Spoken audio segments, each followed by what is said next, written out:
Hello, everybody. My story, very normal people. We always try to give you some news, some good experiences, some books, new books, and also some new writers. And today we have someone from States.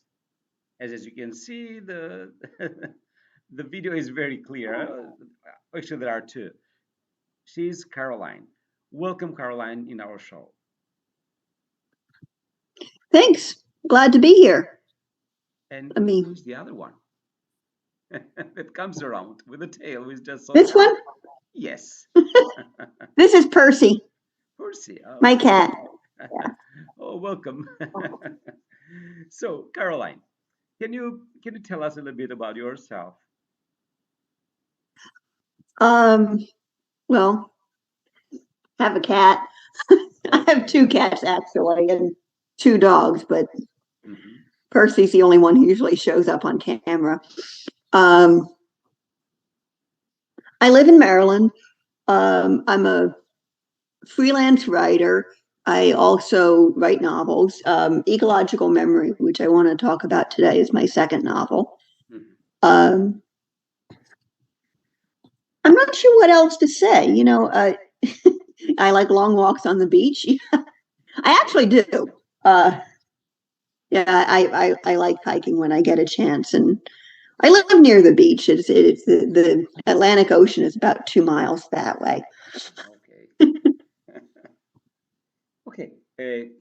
So, uh, so the second book you said that Mhm. it's a scientific. Please, can you say something about that? Yes. Yes. This one, yeah. Um, yeah, it's called Ecological Memory, Hmm. and people have said that name is too sciency. But I write for people who like science. You don't have to be a scientist to like my books. They're written for everybody. Hmm. But I'm a geek Okay. basically. I'm a geek, and I write for other geeks because we deserve good novels too. Okay. Um, my main characters are scientists. You want me to summarize the plot briefly? Okay. So let's say, tell us a little bit about the environment, because that is one of the things that is important in your book, right? Uh, can you Yeah. Okay. explain? Again, Can so in every book, every writer has the environment, it has the characters, it has the story, it has something. So tell us a little bit about your environment first, and then. yes, yes, I would say the setting, but same thing. Yeah, it's the book is set 20 years after the end of civilization in New England. So that's New England on the cover. Basically, so there's ocean and land and so forth. Anyway, and so one aspect of the book is this sort of post-apocalyptic road trip, and when I say post-apocalyptic, I don't want you to thinking dystopian, like uh, Mad Max or something like that. My vision of the future is very positive. Not like everything's perfect because nothing will be, but it's the future's a nice place to live in my view. It's just very different. There's um, So you are no more fossil basically you're fuels optimist, let's and that say, sort for of the thing. future, right? You're very What optimist for the future, even it's after eventually, yeah, I think getting there apocalyptic. from here may be difficult, Hmm. and that's covered in the book too. Hmm. So, who is the main character in your book? Her name's Elsie. Hmm. She is a 26-year-old environmental education student, and she's also a cop, so she's retraining for a career change. She was a child when civilization collapsed, and she doesn't remember the old way of doing things, and she doesn't even remember where she was. She doesn't remember where her childhood home was. She just has these sort of fragmentary memories of this forest that she used to play in. So every time she comes across a tree that she hasn't seen since it, yeah, and she has this flash of memory. Um, she is basically apprenticed to a scientist, an ecologist named Andy. Um, Academics has changed a little bit, so the system's different, but it's kind of like he's like her thesis advisor, something supervisor, something like that. Anyway, he finds out about her not knowing where her home is, and he offers to try to help um, figure out where she lived from these trees. You've got this scientific detective story going on. But he's older than she is, and he was an adult when the collapse happened, and he lost his family. So telling her about the past and how this worked and how the transition happened and all of this stuff brings up some memories for him that maybe he didn't want brung up. So that happens too. Okay. So, your main character that you have, is she impulsive? Is it outgoing? What kind of character is she? Let's see. She's very smart. Okay. If she's a geek. She's a little bit. She's a little bit shy. Um, she is not sentimental. She can do what needs to be done, and it's not going to bother her. Um, and that bothers her sometimes. She's done some bad things, uh, but she's also very duty bound. If she sees something as the right thing to do, she's going to do it to the best of her ability, no matter what. So, is it a happy story in the end? Love story? Does it anything like this? Oh, there's no romance. No romance at all? No, no. No, just See, just green. the thing, what? It's just green, right? It's everything green. Well, there's friendship and adventure Okay. and people figuring stuff out. But I mean, most of my friends are men. Mhm. Not all of them, but most of them. And yeah, I get really tired of there not being stories out there about men and women just being friends. It seems like every time you open a book or watch a movie and the main characters are a man and a woman, by the end of the book, they're in love. And I just got tired of it. Love stories are fine, but I like love stories. I'm married, I mean, I have a love story, but I want to write about friendship, Yeah. and particularly friendship between men and women. Yeah, my instinct And said that so, you believe in something different. That's why I asked you. Okay.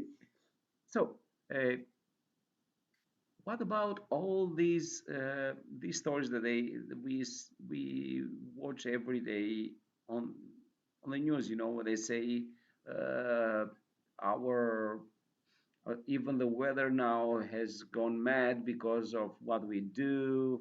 What do you believe in this? are you asking whether I believe climate change is real? You believe, okay? Of course I do. It's not really a question of belief. It's that if you um, if you understand the scientific process and educate yourself, Yes. or if you, I mean, and not everybody has to get into science. I mean, there are other things you become experts in. Not everybody has to Mhm. get into science, but if you do, or if you come to trust Mhm. people who do, Oh. it's pretty unequivocal at this point Mhm. that's what's happening. I Mhm. mean, right now it's February. It's February, and we've And it's winter, huh? most of the time it doesn't even freeze. Yes. You know, Yes. like winter hasn't even started. Yeah, I see what I mean. Maybe it's a bit shorter, but harsher. Not here. Not No, it yet. just doesn't Okay. doesn't happen. Hmm. So It's drier too. Israel. Okay. You are getting a drought every almost every year now because the summers are hotter. And the hotter it is, the more things evaporate and the drier the soil gets. I live in a very rural area, and you drive around in the summer, and you know the corn looks bad. It's all dried out, and farmers are having a really hard time. So yeah, it's totally real. Okay. So, for you, being a writer, so I think you all also you like to read books, right? Mhm. So, Yeah. what is the difference that you see now, writing and reading? Can you elaborate? Okay. So, when you read the book, you try to understand what the author is trying to say, the writer is writing there, okay? And now you are in both sides, okay? Now, Okay, so what's it like having both perspectives? yes. Uh, I like reading more. When I was a kid and I read books, Mhm. I either liked them or I didn't like them. Usually I liked them. I read a lot as a kid, but I liked it just, for the story or for the characters. It's sort of very surface level engagement. I liked how it felt reading the book. Um, or what ideas it could give me. But now I'll read a book and I'll be enjoying all that stuff. But I'll also be thinking, how did this writer do this? Mhm. So, what's the plot structure? Oh, wow, this is a really innovative plot structure.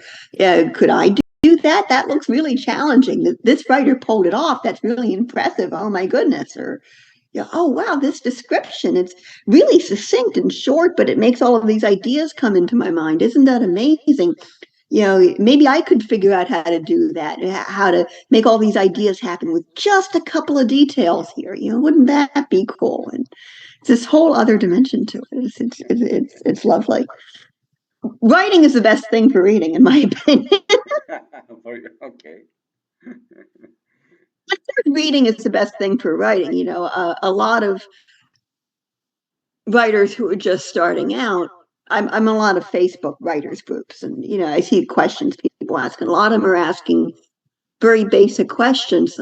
Can I do this? Can books contain that? How does this work? And that's fine. If you don't know, ask questions. That's great. But at the same time, if they'd read as many books as I read as a kid, they'd already know the answers because they would have seen other writers do it. And so, reading a lot is very good for writers. You just learn a lot of baseline stuff there that you wouldn't pick up otherwise. Okay, Caroline. So, because our interviews are short, so we don't purposes for people not to get bored sometimes. So, uh, what would be a message that you want to send to the world? Your own message. Oh, goodness. Yeah, you That's a never very thought about large that. Come question. on, you're writing books and you have never thought about that. Come on, take it out from your pocket. Well, writing books takes time, is the thing. I mean, Mm, uh,